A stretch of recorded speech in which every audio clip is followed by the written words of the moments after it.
하나님 말씀 에스겔 3장입니다. 에스겔 3장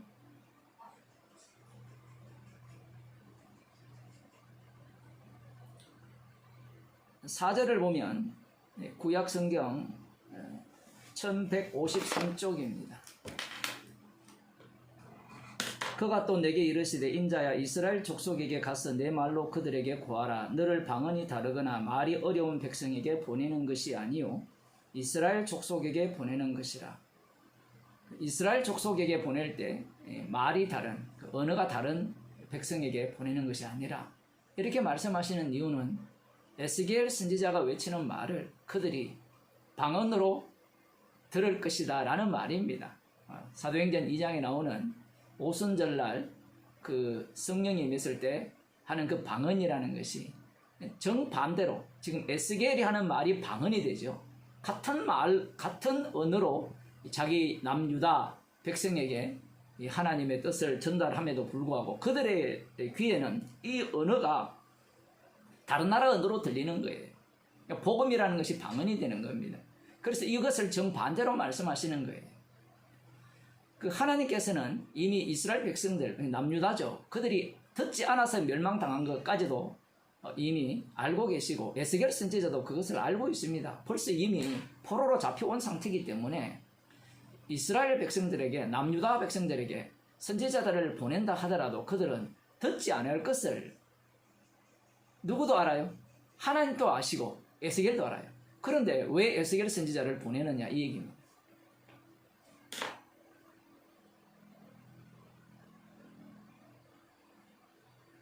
그 2장 5절에 보면 그들이 패역한 족속이라 듣든지 아니 듣든지 그들 가운데 선지자가 있은 줄을 알지니라.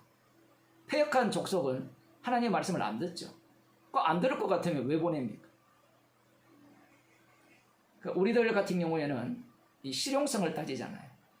복음을 전했으면 거기에 대한 결과가 있어야 되지 않느냐. 뭐 20년 동안 이 중국에 있으면서 몇 명 구원했느냐 하면 20년에다가 그 효용성, 우리가 1일 그 시급이 있잖아요. 뭐 누가 시급을 올렸는데 하루 그 뭡니까 그 일당에 맞게 그 결과를 취득하는 게 인간들의 사고방식이거든요. 어떤 사람도요 자기가 한 일에 대한 대가가 없는 일은 안 해요. 그게 인간의 본심입니다. 오늘 맛있게 냉면을 보통 냉면을 특별한 냉면으로 만드셨는데 3,000원짜리 냉면을 한 15,000원짜리 냉면으로 바꿨는데 그걸 다 먹고 난 뒤에 맛 하나도 없네? 이러면 자기의 공로가 사라지잖아요. 그러면 그 다음 주에 그것을 할 마음이 생길까요?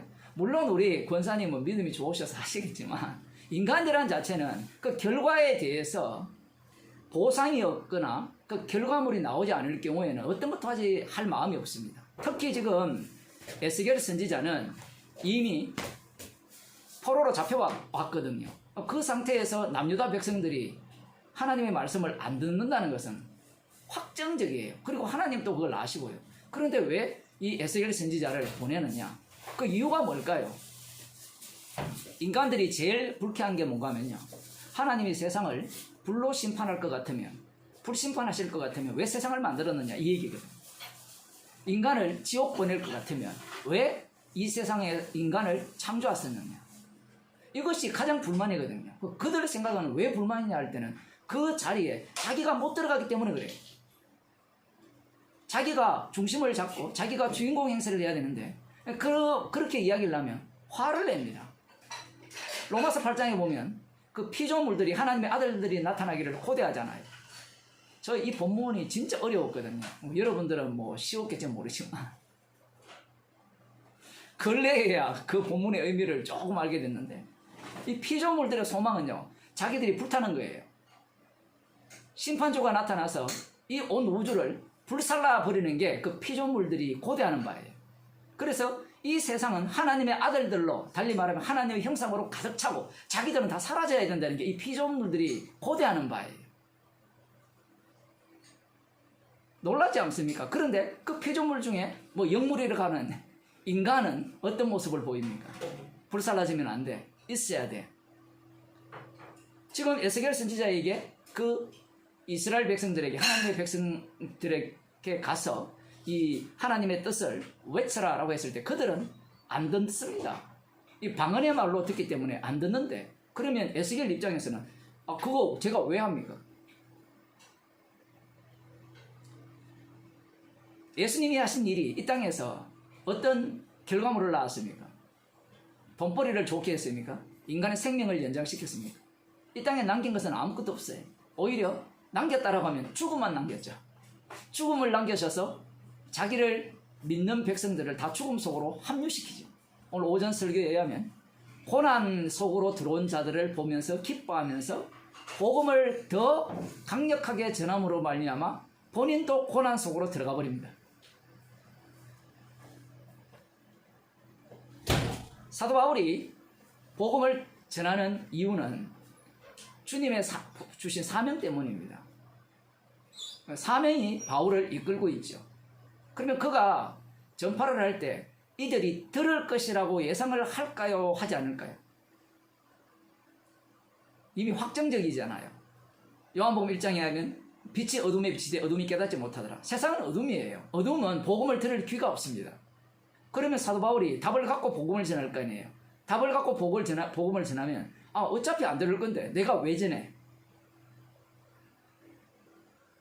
듣는 사람이 있다라는 것은 자기처럼 주님께서 자신의 피로 창조하는 새로운 피조물들이 만들어진다는 거거든요. 그러면 사도 바울이 할 일이 뭐냐? 주님이 살아계셔서 친히 십자가의 능력으로 일하심을 증거하는 겁니다. 그게 다예요. 그 결과가 어떤가라고 할 때는 그 결과가 긍정적인 것은 믿는 자가 생기는 거고 부정적인 것은 믿지 않는 자가 생기는 건데, 사실은 결과는 뻔하죠. 믿는 자가 없는 겁니다. 어떤 인간도 믿을 인간이 없는 게 복음이에요. 놀랍게도 그 속에 이 사도 바울이 합류당하여서 십자가의 능력이 작동하는, 그 능력이 발휘하는 그 현장 속으로 자기가 빨려들면서 십자가의 능력을 두 눈으로 목격하는 겁니다. 지난번에도 한번 말씀드렸는데 이 예수님께서 갈보리의 그 십자가에 달리실 때 우편 강도와 좌편 강도, 이 현장이 계속해서 복음이 전파되는 곳에서 반복되는 겁니다. 그게 요한계시록에 의하면 그것이 골고다라고도 예수님께서 못 박히신 곳이라고 하죠. 성도가 가는 곳마다 예수님이 못 박히신 곳이 새롭게 만들어져요.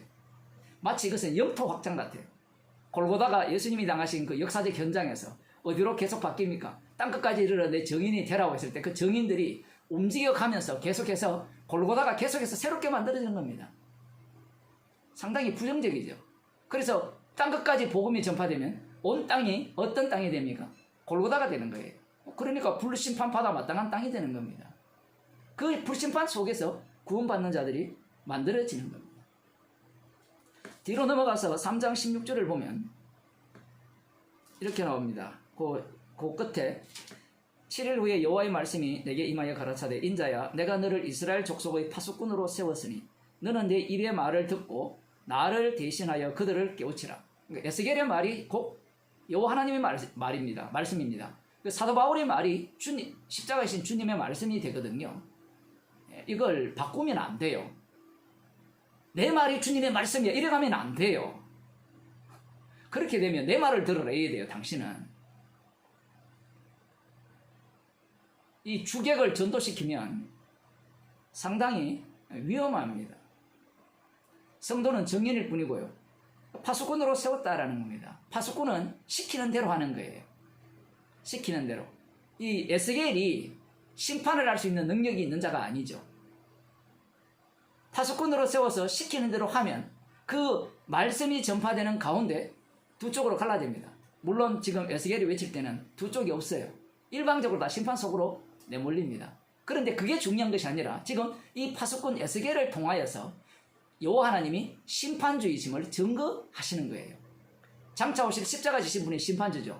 천국과 지옥을 어떻게 보내는가? 에스겔, 인자된 에스겔 같은 인자 되신 분이 오셔서 그분이 십자가에 못 박혀 죽으시고 부활하셔서 천국 갈 자는 천국 보내고 지옥 갈 자는 지옥 보내는 분임을, 우리의 관심은 천국 갈 자, 지옥 갈 자에 관심을 두지 마세요.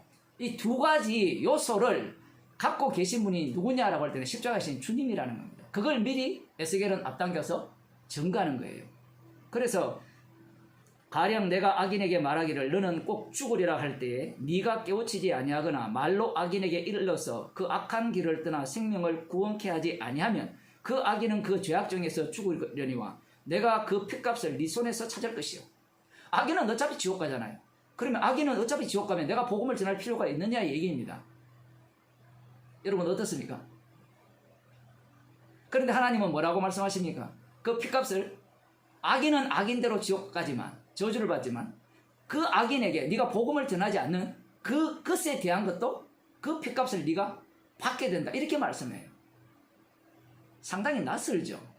그 구원이 그러면 에스겔에게 있다 이야기입니까? 즉 그 얘기가 아니에요. 정반대입니다. 앞서서 이미 전제가 깔렸잖아요. 에스겔은 하나님께로부터 받은 게 있잖아요. 성도는 성령을 받았잖아요. 받은 사람은 받은 것을 내어놓게 돼 있죠. 땅 끝까지 이르러 증인이 되리라 했으니까 그 말씀 속에 성도가 살아가는 겁니다. 만일에 이 말씀을 오해해서 그러면 사람들이 이 말대로 우리가 안전하면 내가 지옥 간다. 사도 바울이 고린도전서 9장 16절에서 말했잖아요. 내가 복음을 전하지 않으면 내게 화가 미칠까 염려하며라. 이 말 자체가 십자가 안에 사는 말로 이해해야 되지. 내가 전하지 않으면 내가 지옥 갑니다. 그래서 우리는 복음을 전해야 됩니다. 이런 식으로 해석을 한다면 그 사람 자체가 지옥을 가요. 받은 거 없는데 받은 것이 그냥 꺼내놓아서 그걸 갖고 천국 가려고 덤벼들기 때문인 거예요.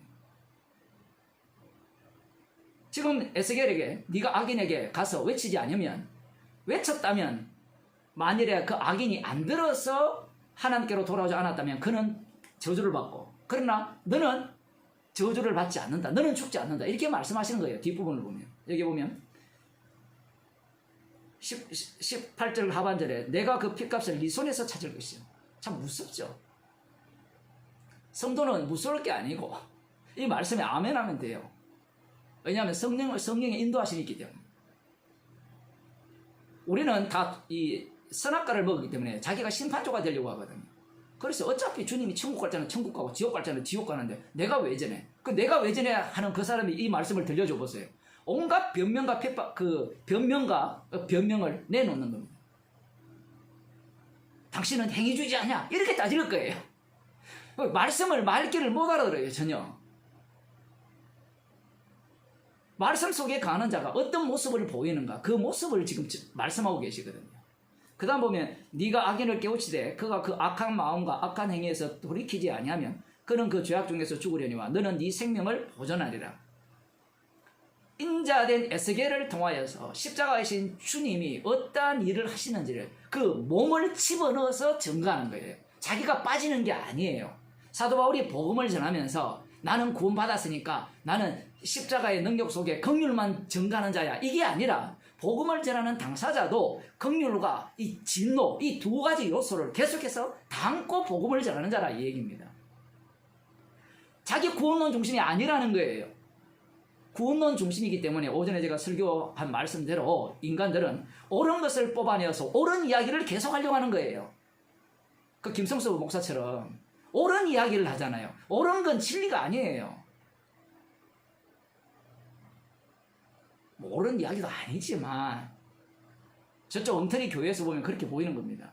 그 다음 너는 네 생명을 보존하리라. 20절 또 의인이 그 의에서 돌이켜 악을 행할 때에는 이미 행한 그의 의는 기억할 바 아니라. 와 정말 놀라운 말씀이죠.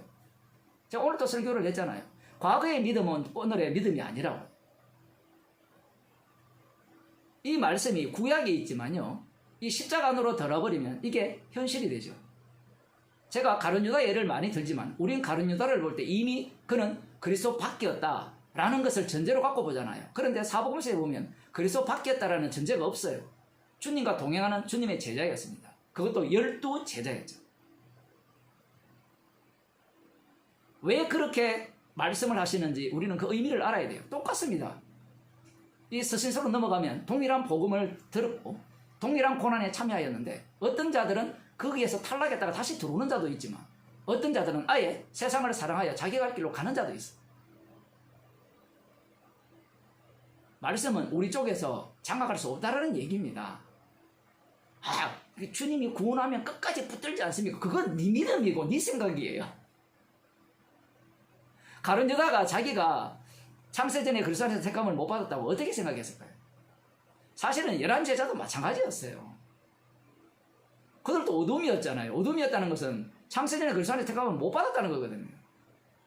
그 어둠에서 출발을 하는 겁니다. 구원 자체가. 피를 위한 선택이기 때문에 그래요. 창세전에 그리스도 안에서 택함을 받았다는 것을 구원론으로 접근하면요, 엉터리가 될 수밖에 없습니다. 십자가를 이야기하고 있는데 인간들은 창세전에 구원받았다. 그리고 구원받을 자는 어차피 다 구원되니까 자기가 십자가 지지도 않아놓고 자기가 주의 자리에 앉아서 모든 걸 다 결정해버리죠. 이런 말씀들이 충격적입니다. 의인이 과거의 의인이었다 하더라도 돌이켜 악을 행하면 이미 행한 의인은 거의 기억할 바 아니라 이게 지금 주님의 조치예요. 그래서 주님께서는 날마다 우리를 새롭게 창조하죠. 그래서 누구든지 나를 따라오든 자기를 부인하고 날마다 자기 십자가를 지고 따르라는 말씀은 이 구원이라는 것이 구원이 목적이 아니라 십자가의 능력을 증가하기 위한 구원이기 때문에 십자가 사건을 자기 백성 속에서 계속해서 반복시키는 겁니다. 반복시키는데 어떤 사람이 나 과거의 복음을 알아서 복음의 진리를 알아서 그 지식으로 쏟아내고 있다면 그 사람은 버림받은 자예요.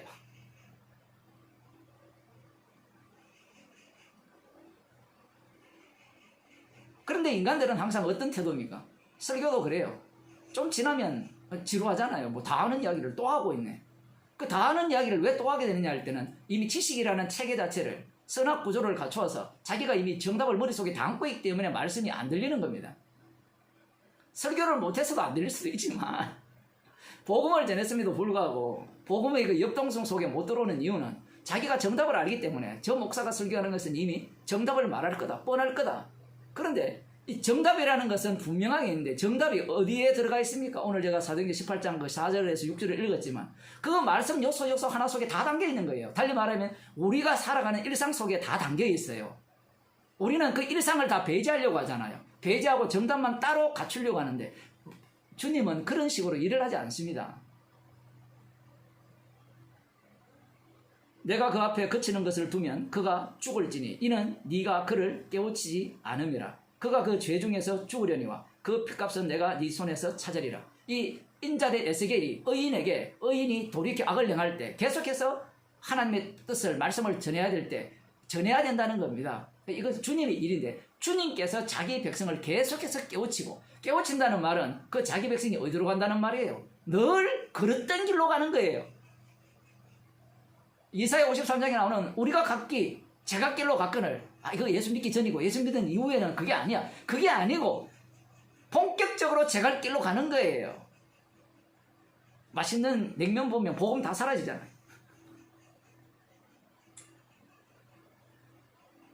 아니 그 사진 그 카카오톡 복음 들은 이야기는 없고 냉면이 딱 올라오면 냉면 군침이 돌려 군침. 그 육의 한계성이죠 인간들의. 계속해서 우리는 제갓길로 가고 주님은 제갓길로 가는 우리들을 계속해서 자기의 피능력으로 긍휼 속으로 계속해서 인도하시는 거예요.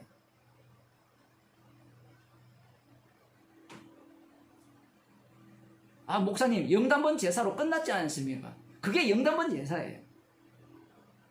영단번 제사니까 십자가를 완전히 고정시켜버립니다. 고정시켜버려요.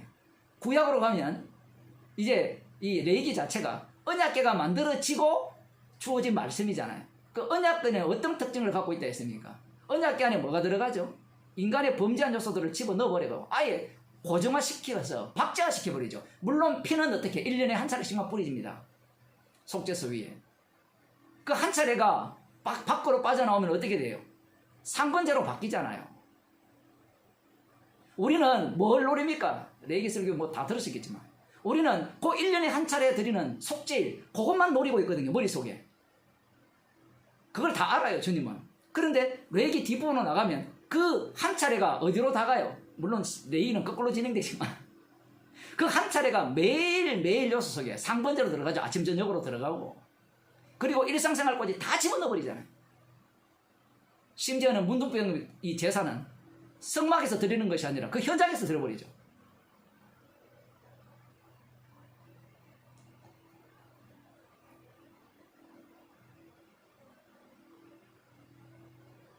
21절 그러나 네가 그 의인을 깨우쳐 범죄치 않게 함으로 그가 범죄치 아니하면 정령 살리니 이는 깨우침을 받으며 너도 네 영혼을 보존하리라.